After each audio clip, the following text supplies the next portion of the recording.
53장 7절 우리 한 목소리로 읽겠습니다. 시작. 그가 곤욕을 당하여 괴로울 때에도 그의 입을 열지 아니하였으며 마치 도수장으로 끌려가는 어린 양과 털 깎는 자 앞에서 잠잠한 양같이 그의 입을 열지 아니하였도다. 아멘. 옆 사람과 인사합시다. 주님의 이름으로 사랑합니다. 축복합니다. 다시 한번 축복합니다.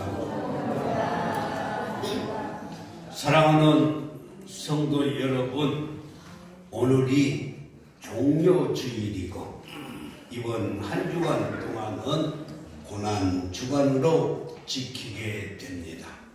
고난의 의미를 기억하지 않는 고난주간은 아무런 의미가 없습니다.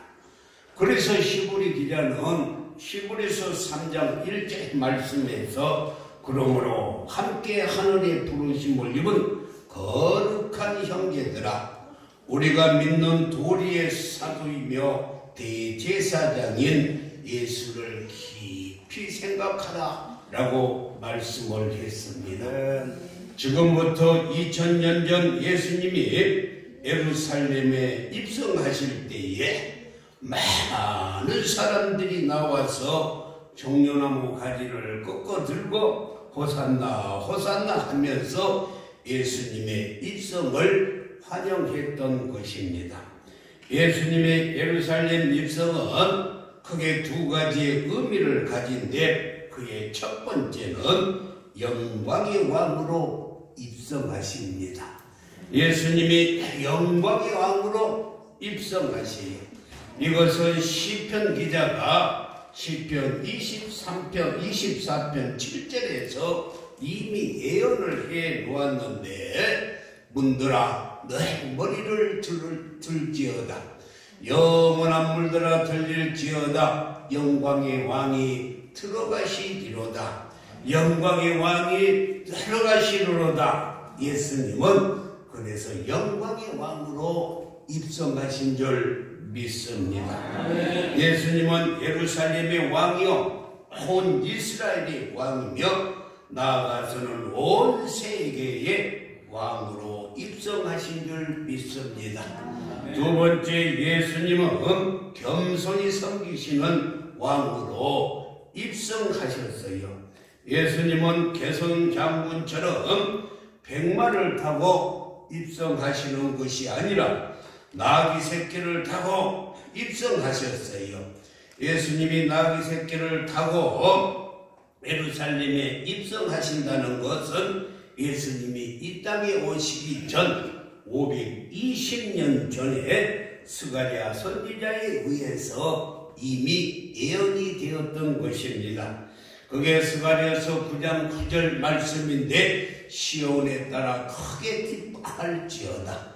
예루살렘에 따라 즐거이 부를지어다. 보라, 내 왕이 내게 임하시나니 그는 공의로우시며 구원을 베푸시며 겸손하여서, 예수님은 겸손하게 오셨다는 것입니다. 겸손하여서 나귀를 타시나니 나귀의 작은 것 곧 나귀 새끼라라고 이렇게 말씀했습니다. 이렇게 예수님은 영광의 왕으로, 그리고 또 겸손한 왕으로 나귀 새끼를 타시고 예루살렘으로 입성하신 예수님이 오늘 종료주일 오늘 예루살렘으로 입성하시고, 그리고 나서 월요일 날에는 성전에서 장사하는 사람들 모두 다 내쫓아버리고, 그리고 나서 말씀을 가르치셨던 것입니다. 화요일날 예수님은 감람산에 가셔서 예루살렘의 멸망과 주님의 재림과 최후의 심판에 대해서 잘 가르쳐 주시고, 그리고 수요일날은 어떤 일을 하셨는지 기록이 되지 않은 걸 보니 예수님이 침묵하셨던 것입니다. 목요일은 예수님께서 제자들의 발을 씻기시고 최후의 만찬을 하고 성찬식을 제정한 후에 겟세마네 동산에 올라가서 밤이 맞도록 기도하셨던 것입니다. 금요일은 체포를 당하신 예수님이 신문을 받으시고 빌라도에게 끌려가 십자가의 사형 언도를 받고 채찍질을 당하고 머리에 가시면류관을 쓰신 후 조롱당하시고 십자가를 지시고 골고다 언덕을 오르셔서 오전 9시에 십자가에 못 박으시고 그리고 오후 3시에 고통을 당하신 후에 운명하셨던 것입니다. 그리고 그는 아리마대 요셉의 묘에 장사되었던 것입니다. 사랑하는 성도 여러분, 이렇게 죄 없으신 예수님은 속죄의 양으로 인류의 죄를 해결하시는 속죄 제사의 제물이 되었던 것입니다. 그래서 찬송가도 보면은 아무 흠도 없고 거룩하신 하나님이 어린 양의 죽임을 당했다라고 말씀을 했어요. 오늘 본문을 통해서 발견하는 속죄의 어린 양은 그의 첫 번째 도수장으로 끌려가는 어린 양이라고 말씀을 하고 있습니다. 오늘 7절 말씀을 보면은 잘 나타나 있습니다. 그가 곤욕을 당하여 괴로울 때에도 그의 입을 열지 아니하였으며 마치 도수장으로 끌려가는 어린 양과 같았다. 도수장으로 끌려갔다는 것. 사랑하는 성도 여러분, 도수장으로 끌려가는 어린 양과 같았다는 것입니다. 도수장은 소를 잡는 도살장을 말하는데 사형장이라 이렇게 말하지 아니하고 도수장이라고 말을 하는 것은 죄를 지은 자의 죽음이 아니라 죄를 대신하여 죽음을 의미하는 것입니다. 그러니까 예수님은 죄를 지어서 돌아가서 십자가에 죽으신 것이 아니고 우리의 죄를 대신해서 십자가를 지셨다는 것입니다. 사랑하는 성도 여러분, 알기 쉽게 이야기를 한다면 한 마리의 소가 도살장에서 죽은 것은 소가 죄를 지어서 죽는 것이 아니라 사람들의 피로 곧 죽어서 고기를 제공하는 것입니다. 이와 마찬가지로 어린 양의 죽음은 사람들의 필요를 채워주기 위함인데 어린 양의 죽음은 사람들의 죄, 다시 말해서 저와 여러분의 죄를 대신하여 죽은 것입니다. 그래서 속죄 제물이며 계속 제물이라 라고 말하는 것입니다. 이스라엘 백성들은 해마다 6월절이 되면 어린 양을 잡습니다. 성경에서 어린 양이라 하면 주로 1년 된 양을 어린 양이라 라고 말하는데 이스라엘 백성들은 매일 아침과 저녁으로 하나님께 번제를 드리는데 이때 사용되는 양이 1년 된 어린 양을 사용하는 거예요. 에스겔서 46장 13절에서 보면은 아침마다 1년 되고 흠없는 어린 양, 그러니까 1년 된 어린 양을 잡아서 여호와께 드린다는 것입니다. 출애굽기 29장 39절에서도 한 어린 양은 아침에 드리고 한 어린 양은 저녁 때 드릴지며 어린 양은 1년 된 양을 말하고 있어요. 하나님께 드리는 제사의 제물 중에 가장 많이 쓰이는 제물은 어린 양입니다. 6월절에도 어린 양을 잡을 것이며 매일 아침에 상번제와 매일 저녁에 하번제로 어린 양을 잡을 것이고 번제와 속죄제 그리고 속건제 요제 제물로도 어린 양을 제물로 드려야 하는 것입니다. 그냥 아무 양이나 제물로 잡아 드리는 것이 아니라 반드시 어린 양이어야만 한다는 것입니다. 그러므로 우리의 죄를 사하기 위해서는 예수님께서 속죄를 위한 어린 양으로 오셨다는 것입니다. 어린 양은 온 인류의 죄를 위하여 죽어주실 속죄 제물이신 예수님을 가리키는 것인데, 사도 요한은 요한복음 1장 29절에서 우리 한번 읽겠어요. 시작.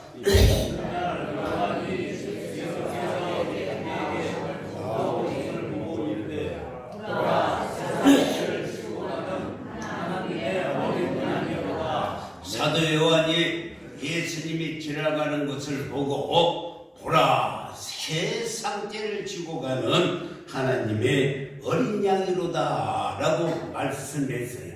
그래서 예수님이 어린 양이기 때문에 예수님이 어린 양으로서 속죄의 제물이 되신 줄 믿습니다. 두 번째는 털 깎는 자 앞에서 잠잠한 양이라 라고 말씀했어요.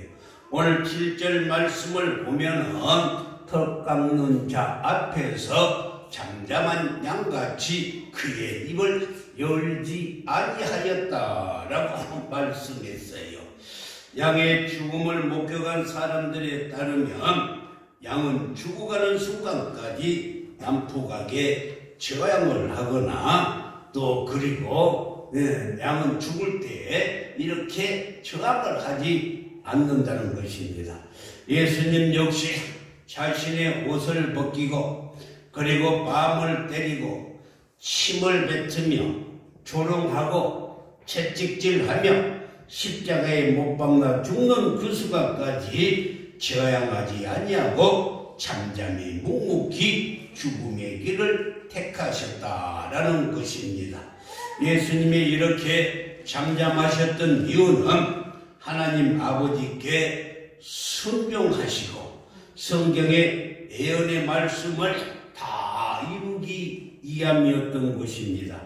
이 일에 대해서 사도 바울은 이렇게 설명을 하는데, 빌보서 2장 6절에서 8절 말씀을 보면은 그는 근본 하나님의 본체시나 하나님과 동등됨을 취할 것으로 여기지 아니하시고 오히려 자기를 비워 종의 형체를 가지사 사람들과 같이 되셨고 사람의 모양으로 나타나사 자기를 낮추시고 죽기까지 복종하셨으니 곧 십자가의 죽음이라 라고 말씀했습니다. 예수님은 하나님의 아들로서 하나님의 형체와 그의 영광을 가지신 분이지만 아버지의 뜻에 순종하셨고 결국은 자기를 낮추시고 죽기까지 복종하셨다는 것입니다. 예수님은 같은 동족인 유대인으로부터 욕설과 그리고 손가락질을 받았습니다. 로마 군인들이 흐르는 이 휘두르는 채찍 앞에서 예수님의 온 몸이 피로 물들었습니다. 그럼에도 불구하고 예수님은 입을 열지 아니하셨다는 거예요. 괴로울 때도 입을 열지 아니하셨고 죽음으로 끌려가면서도 그의 입을 열지 아니하셨습니다. 나는 죄가 없다 항변하지도 아니하시고 죽고 싶지 않다라고 살려달라고 목숨을 구걸하지도 아니하셨다는 것입니다. 예수님은 십자가를 지시기 전 겟세마네 동산에 올라가서 기도하셨어요. 3번이나 간절히 하나님께 기도와 간구를 올렸는데, 그런데 하나님의 뜻은 그가 백성의 죄를 지고 죽는 것이었어요. 그래서 시부리 기자는 히브리서 5장 7절에서 10절 말씀을 보면 그는 육체에 계실 때에 자기를 죽음에서 능히 구원하실 이에게 심한 통곡과 눈물로 간구와 소원을 올렸고 그의 경건하심으로 말미암아 들으심을 얻었느니라. 8절에는 그가 아들이시면서도 받으신 고난으로 순종함을 배워서 온전하게 되셨은즉 자기에게 순종하는 모든 자에게 영원한 구원의 근원이 되시고 하나님께 멜기세덱의 반차를 따른 대제사장이라 칭하심을 받았느니라 라고 말씀했어요.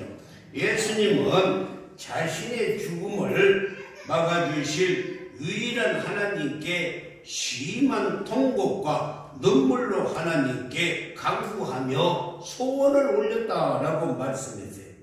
그런데 결국 하나님의 뜻을 이루어 드리기 위해서 수치와 고난과 십자가의 죽음을 받아들이기로 결정하셨어요. 그러니까 내 뜻을 관찰하는 것이 아니라 하나님의 뜻에 나를 굴복시킨 거예요. 그래서 마태복음 26장 39절에서도 뭐라고 말씀했어요? 내 아버지여 만일 할만하시거든 이 잔을 내게서 지나가게 하옵소서. 하나님 할만하시면 나에게 십자가를 지어주지 말아주세요 라고 이렇게 기도하면서 그러나 나의 원대로 마옵시고 아버지의 원대로 하옵소서 라고 이렇게 순종하고 십자가를 주셨던 것입니다. 또 하나님의 속죄 양은 하나님은 우리를 지극히 사랑하시는 예수님이라고 세 번째 말씀을 하고 있어요. 사랑하는 성도 여러분, 로마서 5장 8절에 보면은 우리가 아직 죄인 되었을 때에 그리스도께서 우리를 위하여 죽으심으로 하나님께서 우리에 대한 자기의 사랑을 확증하셨느니라. 할렐루야. 이렇게 우리를 지극히 사랑하셔서 십자가에 죽으셨다는 것입니다. 사랑하는 성도 여러분, 예수께서 우리를 대신하여 죽으신 것은 우리를 지극히 사랑하시기 때문인 줄 믿습니다. 생명을 주었다는 것보다 확실한 사랑이 어디가 있겠어요? 예수님은 자신의 죽음으로 우리를 사랑하시는 사랑을 보여주셨던 것입니다. 예수님은 우리를 구원하시는 목적으로 자신의 몸을 제물로 내어주셨어요. 그래서 갈라디아서 1장 4절에서는 뭐라고 말씀했어요? 그리스도께서 곧 하나님 곧 우리 아버지의 뜻을 따라 이 악한 세대에서 우리를 건지시라고요. 우리를 구원해 주시려고 우리의 죄를 대속하기 위하여 자기의 몸을 주셨느니라 라고 말씀하셨어요. 먼저는 예수님은 아버지의 뜻을 따르는 것이고 그 다음으로는 우리를 구원하여 건지기 위해서 자신의 목숨까지도 우리를 위하여 내어주셨다는 것입니다. 요한복음 6장에 예수님은 제자들에게 자신과 관계된 매우 의미 있는 설교를 하셨는데 그것은 다름 아닌 생명의 떡에 대한 설교입니다. 요한복음 6장 54절에서 57절을 보면 내 살을 먹고 내 피를 마시는 자는 영생을 가졌고 할렐루야 가졌습니다. 우리는 살았습니다. 아멘 하는 사람만 살아요. 우리는 영생을 가졌어요. 마지막 날에 내가 그를 다시 살리리니 내 살은 참된 양식이요 내 피는 참된 음료로다.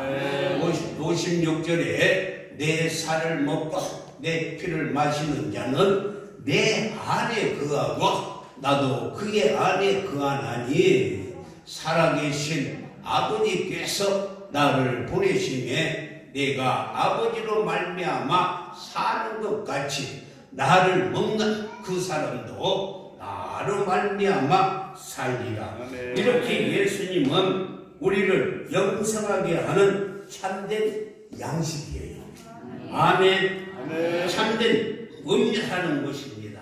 이렇게 설계하신 예수님은 십자가를 지시기 전 제자들과 큰 의미가 담겨있는 한 가지의 일을 하셨는데 그것이 바로 성찬식입니다. 다음 주일에 성찬식이 있을 것입니다. 아멘. 모든 성도들은 다 오셔서 함께 성찬식에 참여하는 거예요. 그것이 내가 아버지로 말미암아 사는 것이고 사는 것 같이 나를 먹는 그 사람도 나로 말미암아 살리라. 성찬식에 대해서 이렇게 잘 말씀해 주고 있어요. 사랑하는 성도 여러분, 그래서 다음 주일은 부활주일입니다.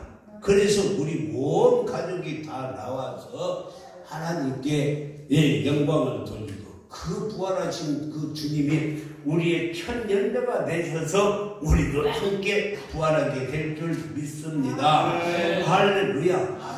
예수님 오실 때, 예수님이 재림하실 때 그때 없으면 아무 소용이 없어요. 그렇잖아요.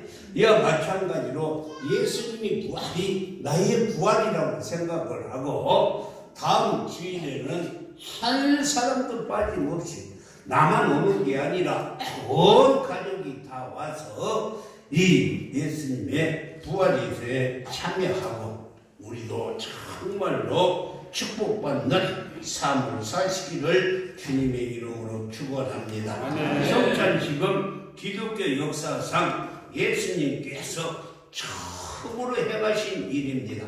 그런데 그의 예식이 바로 예수님의 자신의 죽음에 대해서 예고한 사건이고 그 죽음으로 말미암아서 저와 여러분이 살아나고 거듭나고 할렐루야 천국에 가는 길인 줄 믿습니다. 예수님은 우리를 너무나도 사랑하시기 때문에 십자가를 지시고 죽으셨어요. 할렐루야. 십자가를 지시고 내 죄 때문에 죽으셨습니다.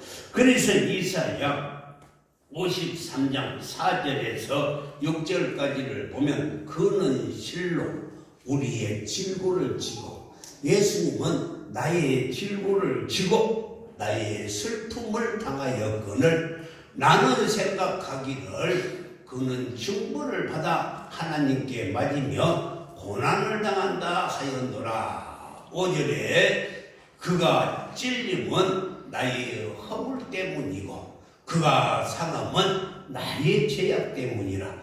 그가 징계를 받음으로 내가 평안을 누리고 그가 채찍에 맞음으로 내가 나음을 입었도다. 할렐루야. 우리는 다 양같아서 그릇 행하여 각기 제 길로 갔거늘 여호와께서는 우리의 모든 죄악을 그에게 담당시키셨도다. 아멘. 두 손을 한번 내려봐요. 두 손을. 여기에 지금 여기에 죄가 있어요. 왼손에 죄가. 근데 이것을 오른손에다 갖다 줘버렸어요. 그럼 여기 죄가 있을까 없을까? 없어. 예수님이 우리의 죄를 다 가져가셔버렸어요. 그래서 우리는 죄 없다. 할렐루야. 할렐루야. 우리의 죄를 예수님께 다 담당시켜버렸어요. 그래서 우리는 죄 없어요. 할렐루야. 죄 없다고 아이고 나는 이번 주에도 죄 지었는데 그 말을 그래서 그것 때문에 아멘을 못 한 것 같은데 그건 죄가 아니고 윤리적인 거예요. 윤리적인 거. 죄라고 하는 것은 하나님이 없다 하는 것이 죄냐. 하나님. 죄. 그래서 우리의 모든 죄를 다 하나님께 옮겨버렸어요. 죄가 있어요? 없어요? 없어요. 그래도 자신이 없어. 죄가 있어요? 없어요? 없어요. 옆 사람들 죄가 하나도 안 보입니다. 시작. 죄가 하나도. 네. 할렐루야. 하나도 없어요. 할렐루야. 이미 사망에서 생명으로 옮겼고 할렐루야. 죄가 하나도 없어요. 믿으시면 아멘. 네, 그렇습니다. 왜 예수님께서 십자가에 죽으시고 3일 만에 부활하셨는가? 그것은 예수님이 우리의 주인이 되시려고. 할렐루야. 예수님이 내 죄 때문에 십자가에 죽으시고 아리마대 요셉의 묘에 장사되어서 3일 만에 다시 살아나신 것은 우리의 주인이 되시려고. 할렐루야. 로마서 14장 9절 말씀을 크게 읽겠습니다. 시작. 우리를 위하여 그리스도께서 죽었다가 다시 살아나셨으니 곧 죽은 자와 산 자의 추가되려 하심이라. 우리의 주인이 되시려고 예수님께서 십자가를 지시고 돌아가시고 그리고 3일 만에 부활하셨기 때문에 우리의 주인이 되신 거예요. 할렐루야. 그런데 여러분들의 주인은 누구예요? 돈이지. 여러분의 주인은 뭐예요? 명예예요. 권력이에요. 네. 지금 이 시간 예수 그리스도를 여러분의 주인으로 영접하시기를 주님의 이름으로 축원합니다. 그리고 사도 바울의 고백처럼 아멘 하는 사람은 사도 바울의 고백처럼 로마서 14장 8절 말씀으로 살아야 돼. 우리가 이제는 살아도 주를 위해 살고, 왜? 그분이 우리 주인이기 때문에 죽어도 주를 위해 죽나니 그러므로 사나 죽으나 우리가 주의 것이로다. 할렐루야. 주의 것인 줄 믿습니다. 또 갈라디아서 2장 20절에서 내가 그리스도와 함께 십자가에 못 박혔나니 그런즉 이제는 내가 사는 것이 아니요 오직 내 안에 그리스도께서 사시는 것이라. 이제 내가 육체 가운데 사는 것은 나를 사랑하사 나를 위하여 자기 자신을 버리신 하나님의 아들을 믿는 믿음 안에서 사는 것이라 라고 말씀을 했습니다. 이 시간 내 자신을 십자가에 못 박아버리고 이제부터는 내가 내 이름으로 사는 것이 아니라 예수의 이름으로 살아가기를 주님의 이름으로 축원합니다. 가시고기의 부성에 그 부성이라는 그 가시고기의 아버지의 부성에 아버지의 사랑을 잠깐 한번 동영상을 통해서 한번 보시겠습니다. 바다와 민물이 만나는 동해안 해종천 하류. 이를 묻고 오로지 아비로 살기 위해 이곳을 찾아오는 녀석들이 있다. 큰 가시고기다.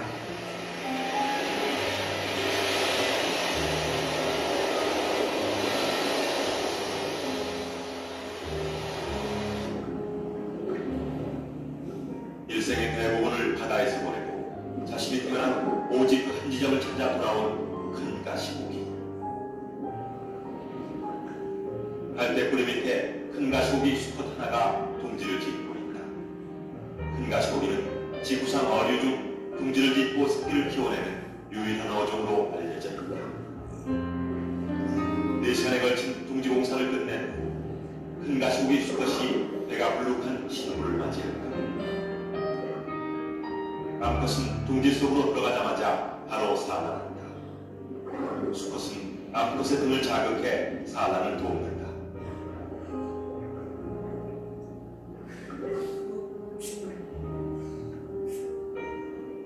산란이 끝나면 수컷은 즉시 알을 수정시킨다. 암컷은 둥지를 떠나고 이제부터는 수컷 홀로 알을 돌보아야 한다. 알 도둑의 침입을 막기 위해 수초로 위장막을 친 후 부채질을 시작한다.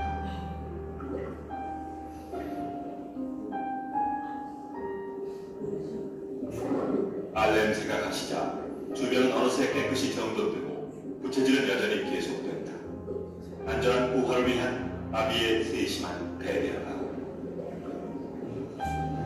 물고기 중에는 어성애보다도 부성애가 강한 적이 많습니다. 그것은 물속이라는 특수한 상황 때문인데요. 물속에는 육지의 동물과 달리 새끼를 알심하게 키울 수 있는 둥지가 없습니다. 그래서 많은 천적으로부터 알과 새끼를 보호하기 위해서는 암탉보다는 수컷이 유리하기 때문이죠. 알이 잘 성장하려면 썩지 않도록 해야 한다. 이를 위해 아비는 저녁이나 되는 알들을 차례로 꺼내 한 번씩 뒤집어 주었다. 이때 알이 물살에 떠내려가지 않도록 점액질을 분비해 고정시킨다.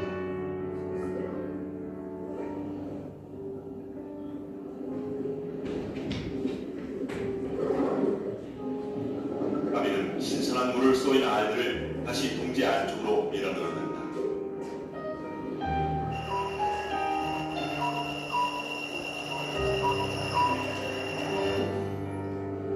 밤이 되면 대부분의 생명체는 휴식에 들어간다. 수중 세계도 마찬가지다. 그러나 큰 가시고기 수컷은 밤이 되면 더욱 바쁘다. 알들에게 계속 부채질도 해줘야 하고 알을 훔치러 온 녀석들도 물리쳐야 한다.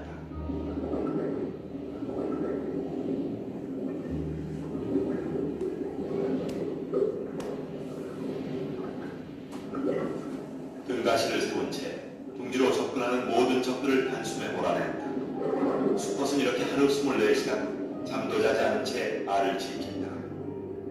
부화가 가까워지면서 부채질은 더욱 빨라진다. 산란 8일째 드디어 부화가 시작된다. 수컷은 주둥이로 알집을 눌러준다. 부화를 도우는 것이다.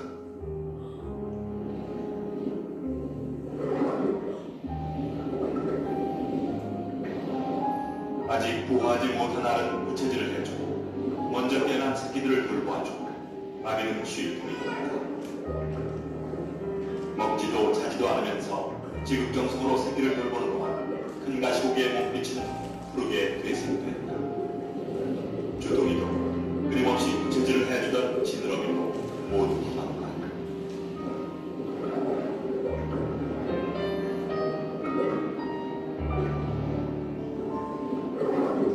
아비의 구성애로 생명을 얻은 녀석들은 수중 생활에 빠르게 적응해 나간다. 부화가 모두 끝난 후 아비는 최불망한다. 새끼를 위해 자신의 모든 것을 다 바치고 생을 마감한다.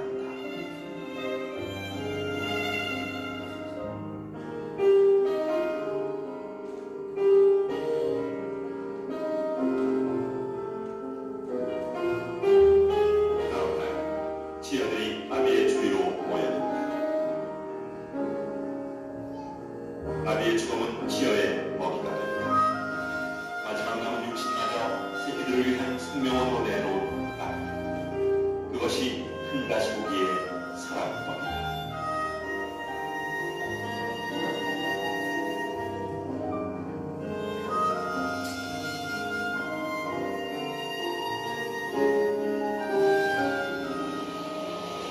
아비의 사랑으로 태어난 녀석들은 이제 곧 바다로 나아갈 것이다. 그리고 다시 이곳으로 돌아와 자신의 아비가 되듯 뜨거운 구성애로 자신의 새끼를 키워낼 것이다.